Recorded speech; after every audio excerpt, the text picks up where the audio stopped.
my life is so filled with twists and things. Just as, let's say, in Arnold, an executive producer came to me and said, I really want you for this role and you're perfect for the part. And diametrically 180-degree total opposite. The big guy, Jerry Weintraub, didn't want me for this. He wouldn't even consider me for a reading. Every time my name came up in the casting submittal process, he was adamant. He says, I don't want a comedian. I don't want a comic actor for this role. This is a heavyweight part. I want an actor.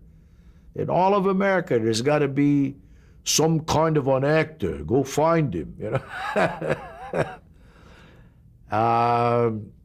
And they did. They tried. They interviewed everyone. And finally, we're getting down to the wire, and John Avildsen, to his credit forever, God bless him, boy, he says, look, I really don't care what Jerry says at this point. I want to read everybody, and I mean everybody, including people we haven't even covered yet. So as part of the cattle call process, I took part in that. Very, very, very tail end. Now, this is, again, how an actor especially knows that the gods are with you, although you don't realize it at the time. You notice I got my longer hair and the beard, and I had never done that before.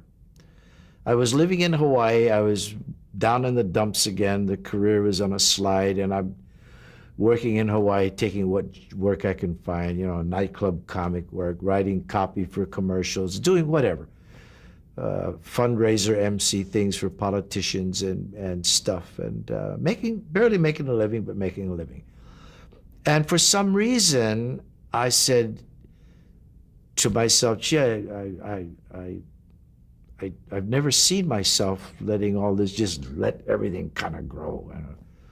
I know people are going to start calling me the hippie nippy instead of whatever, but I didn't care. And I, ironically, not knowing about the project or anything about Karate Kid, came back to the mainland, re-signed with my then agent for another 3 years and whatever, and was literally on my way back to Hawaii because there was nothing else to do here. There were no parts, no offers that I knew of. Walking out the door of the agent's office, and I hear this big bellow from his office window.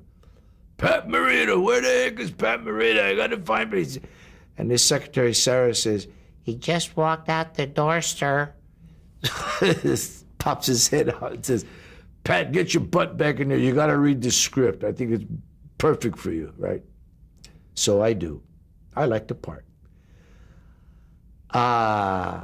Make an appointment to do a reading for John Avildsen, and he's the only guy in there. Usually there's a casting person and a producer and a writer and somebody, right? Just me and him. And I love to share the story of my first time meeting with John Avildsen. I walk in and I meet a half a man. What do you mean? Well, he's got a camera on this side and a battery pack from here over, and this side's talking to him. He's looking at me. He's, hi, Pat, John Avildsen. Nice to meet you. Would you like to sit down and tell me a little bit? So he's taping this thing, right?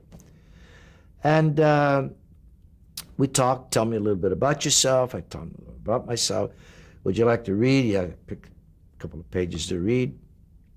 I pick out two of the toughest scenes in the script, which hadn't even been staged or choreographed, just working off the top of my head, improvising virtually, and read. And thank you very much. Nice to meet you, et cetera, et cetera. And as I leave, he says, Pat, don't you want to take your script with you? You might need it. That's the first little teeny, teeny, teeny, tiny glimpse of maybe I got a shot at something here, right? So, and I learned this later on. Now they're in a pre-production meeting a few days later, and they're talking about the various things that got to be done to collectively pull the company together and all the usual myriad of problems. And during the process, John reaches over and clicks on the monitor. And Mega Mogul Jerry, he starts talking about all the business, and he looks over and he goes, "Hey, wait a minute. That's a Miyagi. That looks like a Miyagi. Who the hell is that actor?" And John says, "That's the Pat Morita you refused to read for this part." The rest is history.